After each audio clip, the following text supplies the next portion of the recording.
Hello दोस्तों, कैसे हो आप लोग। आशा करते हैं आप लोग अच्छे होंगे। दोस्तों, हम लोग इस वीडियो में एनसीईआरटी क्लास 6 का बुक सोशल साइंस का civics social and political life का जो जिसका बुक का नाम है उसका चैप्टर नंबर 1 अंडरस्टैंडिंग डाइवर्सिटी का सारा इस वीडियो में क्वेश्चन आंसर सॉल्व करेंगे। तो चलिए वीडियो स्टार्ट कर लेते हैं। अंडरस्टैंडिंग डाइवर्सिटी, विविधता को समझना। तो इसमें क्वेश्चन नंबर फर्स्ट में draw off a list of the different festival celebrated in your locality, which of this celebration are shared by members of different regional and religious communities. तो इसका मतलब हुआ अपने क्षेत्र में मनाए जाने वाले विभिन्न त्यौहार की सूची बनाइए। इनमें से कौन सा उत्सव विभिन्न क्षेत्रीय और धार्मिक समुदाय के सदस्यों द्वारा मनाया या साझा किया जाता है। तो इसमें हम लोग करेंगे, आंसर में लिखेंगे हम लोग आंसर इसका different festival celebrated in our locality which are shared by member of different regional and religious community. हमारे इलाके में मनाए जाने वाले विभिन्न त्यौहार जो विभिन्न क्षेत्रीय और धार्मिक समुदाय के सदस्यों द्वारा साझा किया जाता है। तो उसमें पहला नंबर पे हो जाएगा फेस्टिवल। यहाँ पर हम लोग लिखेंगे, ऐसे करके लिख सकते हैं।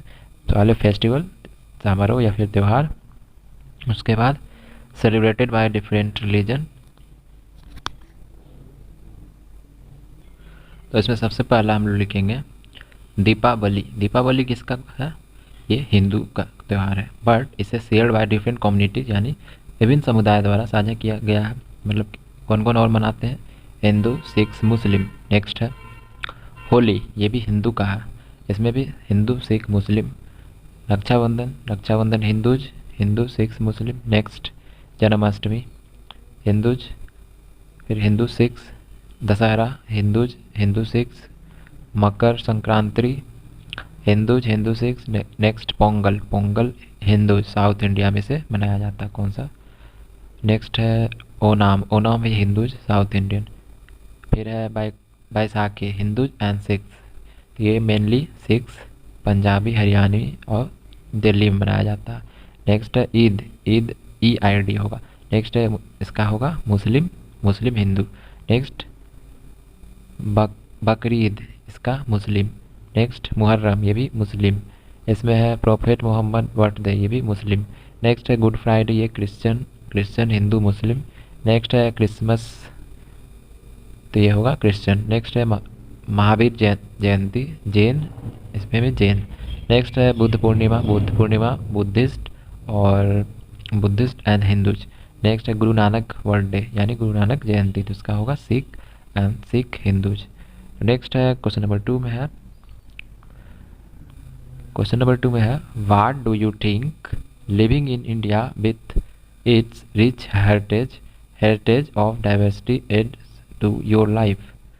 तो इसका क्वेश्चन का मतलब हुआ आपको क्या लगता है कि विविधता की समृद्ध विरासत के साथ भारत में रहना आपके जीवन में क्या जोड़ता है।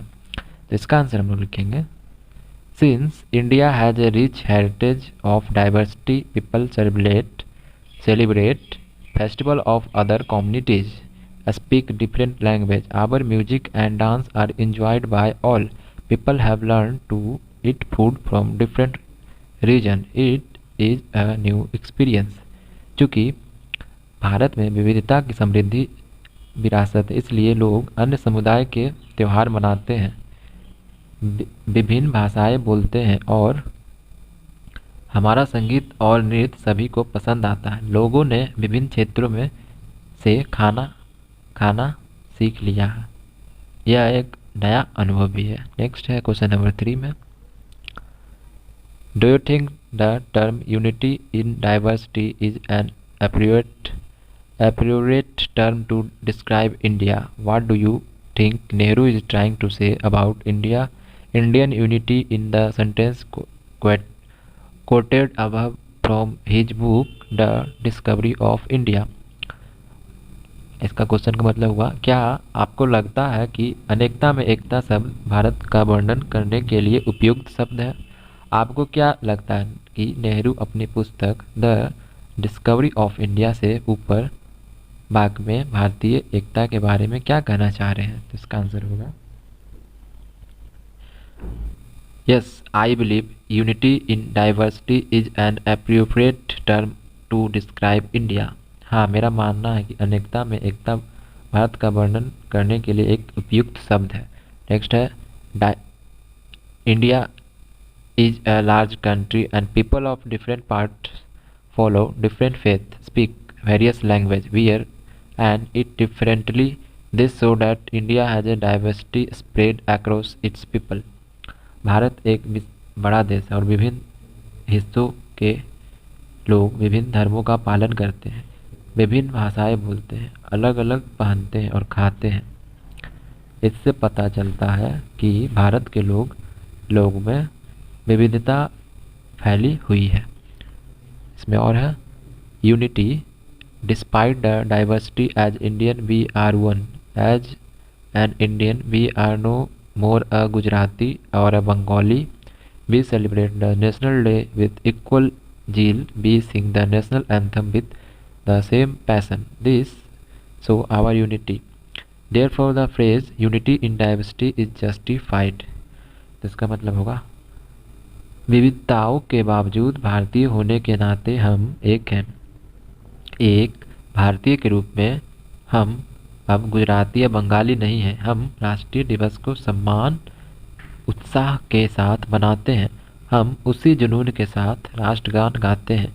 यह हमारी एकता को दर्शाता, इसलिए अनेकता में एकता वाक्यांश उचित है। इसमें और लिखेंगे Nehru has written in his book the discovery of India it was something deeper and within its fold the wildest tolerance it of believe and custom of practiced and every variety acknowledged and ever encouraged. He means that when one ponder over it deeply, one find that India is not only united, but its people also know how to accept other custom and beliefs. इसका मतलब होगा नेहरू ने अपनी पुस्तक the discovery of India में लिखा है, यह कुछ गहरा था और इसके तरह के तह के भीतर विश्वास और प्रथा की व्यापक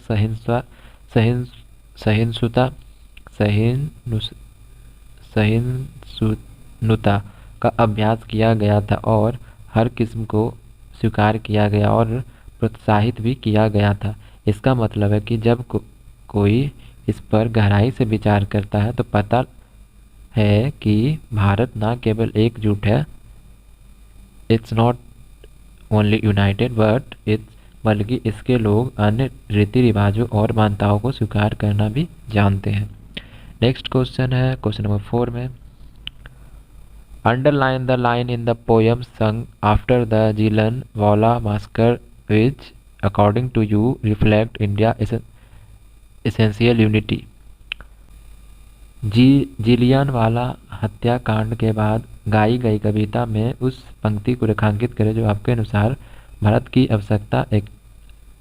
आवश्यक एकता को दर्शाती है। जिसमें होगा द आंसर इसका होगा the line the blood of Hindus and Muslim flow together today reflect Indian essential unity.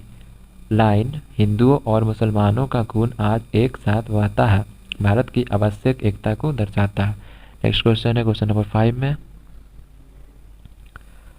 choose another region in India and do a similar study of historical and geographical factor that influence the diversity found there. As are these historical and geographical factor connected to each other? How? इसका मतलब होगा भारत में किसी अन्य क्षेत्र को चुने और वहाँ पाई जाने वाली विविधता को प्रभावित करने वाली ऐतिहासिक और जियोग्राफिकल यानी भौगोलिक कारकों का एक समान अध्ययन करें। क्या ये ऐतिहासिक और भौगोलिक कारक एक दूसरे से जुड़े हुए हैं?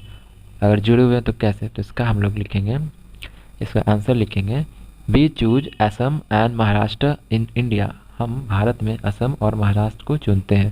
तो इसमें लोग ऐसे करेंगे असम का इधर, फिर नेक्स्ट इसमें महाराष्ट्र ऊपर में कर देंगे, फिर इसका लिखेंगे पहला जियोग्राफिकल फैक्टर असम का, फिर महाराष्ट्र का जियोग्राफिकल फैक्टर यानी भौगोलिक कारक। तो इसका होगा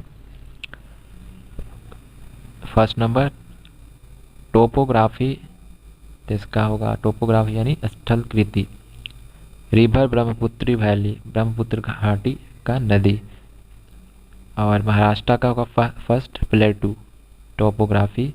पठारी स्थलकृति कोनकान यानी कोनकान। इसमें क्लाइमेट, असम का climate hot and water, Assam का जलवायु है गर्म और गीला। और महाराष्ट्र का हॉट एंड मॉडरेटली वेट, गर्म और मध्यम गीला। और असम का वेजिटेरियन यानी सब्जियां, डेंस फॉरेस्ट, वेजिटेशन मतलब हुआ। फिर इसका होगा महाराष्ट्र का वेजिटेशन होगा less forested. Agriculture rice jute and T, Assam का चावल जूट और चाय। Food fish rice and T, मछली चावल चाय। और इसका महाराष्ट्र का rice wheat millets cotton sugarcane, चावल गेहूँ बाजरा कपास गन्ना। या फिर राइस व्हीट चावल गेहूँ। इसका हिस्टोरिकल फैक्टर होगा असम का ट्रेडर्स फ्रॉम ब्रिटेन, ब्रिटेन के व्यापारी, ब्रिटेन से व्यापार। नेक्स्ट है इसका ट्रेडर्स फ्रॉम चाइना, चीन के व्यापारी। फिर होगा हिस्टोरिकल फैक्टर महाराष्ट्र का ट्रेडर्स फ्रॉम ओवरसीज, विदेशों से व्यापार। फिर महाराष्ट्र का सेकेंड होगा historical factor trader from within the country, देश के भीतर से व्यापार। तो इसका कंक्लूजन होगा both people are diverse but traditionally they are one and the same, geographical and historical factor led them together. दोनों लोग विविध हैं लेकिन परंपरागत रूप से वे एक ही हैं, भौगोलिक और ऐतिहासिक कारकों ने उन्हें एक साथ रखा। तो दोस्तों हम लोगों ने इस वीडियो में एनसीईआरटी का, सीबीएसई एनसीईआरटी का क्लास 6 का बुक, सोशल साइंस का book understanding diversity chapter number 1 जो कि सिविक का है, सारा क्वेश्चन आंसर इस वीडियो में हम लोगों ने सॉल्व किया। तो अगर वीडियो आपको ज़रा सा भी हेल्पफुल लगा तो आप प्लीज़ हमारे चैनल को सब्सक्राइब करना ना भूलें। तो मिलते हैं अगले वीडियो में।